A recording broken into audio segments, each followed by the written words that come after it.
नमस्कार साथियों, आपका बहुत-बहुत स्वागत है आपके अपने करंट हेवन के यूट्यूब चैनल पर।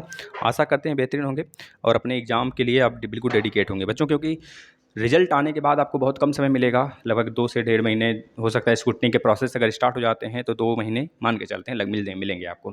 उस 2 महीने में बहुत कुछ किया जा सकता है। साथ ही डीएलएड का जो सिलेबस होता है, छोटे-छोटे सब्जेक्ट होते हैं, आराम से आप उसको क्लियर कर सकते हैं। वो अलग बात है कि बैक आता है। हाँ, बैक तो बहुत आता है भाई। आज उसी विषय पे बात करने वाले हैं, बैक कैसे ना लगने दें। इस विषय पर हमने वीडियो भी बनाया है। अगर आप लोगों ने नहीं देखा है तो ज़रूर देखिएगा। लेकिन फिर से वैसे ही वीडियो हम आपको बताते हैं। साथ ही लिखने का तरीका, सबसे पहले आपको लिखने का तरीका आना चाहिए। लिखने का तरीका का मतलब साथी, सबसे पहले आप फर्स्ट पेज पर वह क्वेश्चन लिखिए। हम ये नहीं कहते कि आप बहुविकल्पी ही लिखिए। सबसे पहले फर्स्ट पेज पर बच्चों आप एक फॉर्मा तैयार करिए। एक फॉर्मा तैयार करिए और फर्स्ट पेज पे बहुत ही अच्छे राइटिंग है। जो बस थ्योरेटिकल बच्चों प्रश्न है उसकी बात कर रहे हैं, और जो मैथमेटिकल प्रश्न है उसमें 2-3 बातें बस आपको ध्यान रखना है। इसकी बात अभी करते हैं मैथ वाले में। पहले हम बात करते हैं थ्योरी वाले में। थ्योरी वाले में बच्चों आपको कैसे लिखना है, जो फर्स्ट पेज है, एमसीक्यू मान लीजिए आपको पहला आ रहा है, दूसरा आ रहा है, तीसरा आ रहा है, तो आपको एमसीक्यू नंबर 1 जिस प्रकार से आप ब्लैक पेन से लिखते हैं लिख लीजिए। कौन सा क्वेश्चन है, खंड का है तो खंड का प्रश्न संख्या 1 अंडरलाइन कर दीजिए ब्लैक पेन से। फिर एक पेन उठाइए नीला, उसके लिए आंसर आंसर लिखिए बच्चों। वहाँ पर आंसर 1 है तो 1 लिख कर उस पर टिक कर दीजिए। ऐसे बढ़िया से इसको लिख सकते हैं। और जो प्रश्न बिल्कुल अच्छे ढंग से आपको आती हो वही प्रश्न सबसे पहले करिए। अगर मान लीजिए एमसीक्यू में पाँचों के पाँचों नए आ रहे हैं, 4 तो आ रहे हैं, तो 4 लिख दीजिए, एक के लिए जगह छोड़ दीजिए। उसको बाद में अगर आपको आ जाता है तो ठीक है, अन्यथा कंडीशन में आप उसको छोड़े रहिए। ठीक है, छोड़ दीजिए उसको, मत करिए। फिर अब आगे बढ़िए। आगे जब बढ़ेंगे बच्चों तो आपको मिलेगा चौथा क्वेश्चन, मतलब खंड ख मिलेगा। खंड ख में अब आपको अति लघु उत्तरी मिलेगा। अति लघु उत्तरी में जितने भी क्वेश्चन होते हैं 6 होते हैं, किसी में शायद 6 या 7 होते हैं, 5, 6 या 7 होते हैं। तो एक सबसे पहले उसको लिखेंगे जो आपको आ रहा है, दूसरे नंबर पर उसको लिखेंगे जो सबसे पहले आपको आ रहा है। राइटिंग थोड़ी-सी बड़ी और दूर-दूर लिखने का प्रयास करेंगे। पेज भरना है हमें सिर्फ़, पेज भर दीजिए अच्छे से। और राइटिंग को खूब चूज-चूज के लिखिए बच्चों।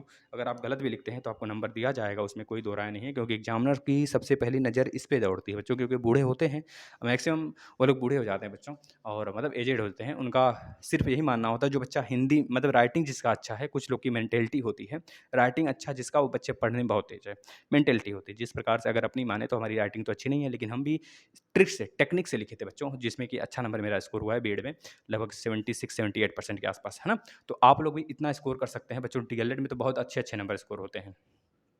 समझ रहे हैं? तो आप एक टेक्निक फॉलो करेंगे, जिसमें कि first line, second line, third line, fourth line, जितने भी लाइन लिखेंगे बिल्कुल एक सीध में लिखेंगे पहले प्रश्न के लिए।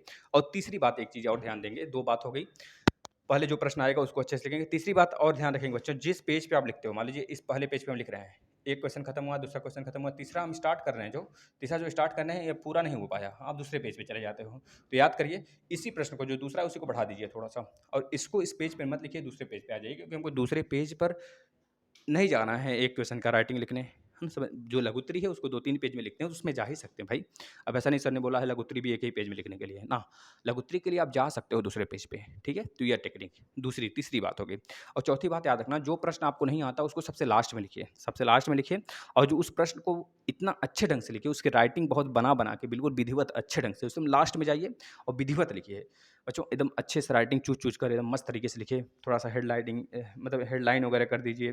मान लीजिए आपको प्रश्न वो अच्छे से नहीं आ रहा है, तो उसमें कुछ बातें हैं जो आपने पढ़ा होगा, कभी देखा होगा, सुना होगा, उससे रिलेटेड कुछ बातें लिखिए। उसके बाद उसी लाइन में जो आपने सही थोड़ा बहुत लिखा हुआ है, उसी में कुछ एक आध दो वर्ड को पकड़कर थोड़ा सा अंडरलाइन कर दीजिए, थोड़ा सा अंडरलाइन कर दीजिए ब्लैक पॉइंट से, जिससे कि नज़र एग्जामिनर का उसी पे जाएगा। उसी को देखकर आपकी राइटिंग देखेगा, वो नंबर दे देगा बच्चों। पूरा पढ़ने नहीं जाता है कोई भी, क्योंकि सबको पैसे की भूख होती है। वो जितना जल्दी कॉपी चेक करके घर भागना होता है, पैसे ले लेते हैं। ठीक है, अब मैथमेटिक्स में देखिएगा। मैथमेटिक्स सबसे पहले जैसे हमने इसमें बताया सब कुछ वही फॉलो होगा, जो क्वेश्चन नहीं आता लास्ट में करेंगे, सब कुछ यही फॉलो करेंगे। एक चीज़ एक्स्ट्रा इसमें ध्यान देंगे, जो बराबर का साइन लगाते हैं आप, बराबर का, वो बराबर के नीचे हो। और ज़्यादातर इसमें यूज करना है बच्चों आपको ये वाला एरो, ये वाला एरो। जो मैथमेटिक्स फंक्शन जितने हैं सब कुछ मैथमेटिक्स फंक्शन यूज करेंगे आप। ज़्यादातर इसमें बच्चों का गलती हो जाता है, बच्चे कैलकुलेशन में कट पिट कर देते हैं, सही क्वेश्चन भी काट लिया जाता है। तो कट कुट नहीं करेंगे बच्चों, तो गलत उत्तर पे भी, उत्तर पे नहीं, गलत क्वेश्चन के प्रोसेस पे भी आपको आंसर मिल सकता है। बहुत सारे बच्चों का कहना होता है सर उत्तर सही है, उत्तर नहीं सही है लेकिन प्रोसेस सही है, उत्तर नहीं सही लेकिन प्रोसेस सही है, तो क्या नंबर मिलेगा? हाँ बच्चों, अगर एग्जामिनर अच्छा मिल जाता है तो आपको प्रोसेस को पढ़ते हुए आता है और आपको नंबर दे देता है। लेकिन याद रखना बच्चों, बहुत कम ऐसा होता है। और बहुत अगर आपने अच्छी राइटिंग करी है तो आपको नंबर मिलेगा। स्टार्टिंग का आपको कहा जाता है ना, अगर आप स्टार्टिंग में दबाव बना पाए, एक तरह से अच्छा दिखा पाए एग्ज़ामिनर को, तो आपको लास्ट तक अच्छा ही एग्ज़ामिनर अच्छे नज़र से देखेगा और आपको नंबर बहुत अच्छा देगा। तो ये चीज़ें थी सामने जो हमने बताया आपको, तो आप बहुत अच्छा नंबर स्कोर कर सकते हैं। बहुत सारे बच्चे इस नियम को फ़ॉलो किए हैं। आज भी बच्चे कहते हैं हाँ सर, देखिए एक वीडियो हमने बनाया था एग्ज़ाम से पहले, जैसे अभी बना रहे हैं, उस समय भी रिज़ल्ट आने वाला था, तो हमने एग्ज़ाम से पहले बनाया था, तो उसमें लगभग 50 से 60 हज़ार बच्चों ने देखा है। और इस वीडियो को भी आप शेयर करिए ज़्यादा से ज़्यादा, जिससे कि आगामी जितने भी बच्चे हैं सेमेस्टर का एग्ज़ाम देने वाले हैं, DElEd 4th semester, second semester के, वो सारे बच्चे इसको देख सकें और इस रूल को फ़ॉलो कर सकें। इसमें कुछ टेक्निक नहीं है साथी, लेकिन बहुत गधा बच्चा भी अच्छा नंबर पाता है। आप खुद कहते हो कि हमारे पीछे वाला जो था अच्छा लिखने में नहीं था, हमसे गधा था, तब भी वो पास हो गया, हम फेल हो गए। 1 नंबर से सर फेल हो गए। उसकी राइटिंग सर अच्छी ना थी, लेकिन उसके पास टेक्निक था बच्चों, जो आपको कभी नहीं बताता है। सबका अलग-अलग टेक्निक होता है, चाहे आप हों, चाहे हम हों, सबकी अलग-अलग टेक्निक होती है। लिखने का तरीका अगर जिसका अच्छा है बच्चों, वो नंबर पाता है। राइटिंग भली-भाँति हो चाहे ना हो, हम खुद बताएँ अपना, तो हमारी राइटिंग बहुत गंदी है। लेकिन हम हाई स्कूल से बात कर लें बच्चों, ग्रेजुएशन तक, बीटेक तक, अब एमएससी तक अगर बात करें, तो हमारी जो राइटिंग है, राइटिंग की खातिर हम मात नहीं खाते थे। क्यों पता है ना? क्योंकि हम जब एग्ज़ाम में बैठते थे तो 2-3 पेज, 4-5 पेज लगभग-लगभग बहुत अच्छे से लिखते थे, आराम-आराम से बिल्कुल। जो लास्ट का घंटा बचता था, कॉपी भर देते थे। हाँ, तो बहुत अच्छा नंबर मिल जाता था, बीएड की बात कर रहे हैं हम।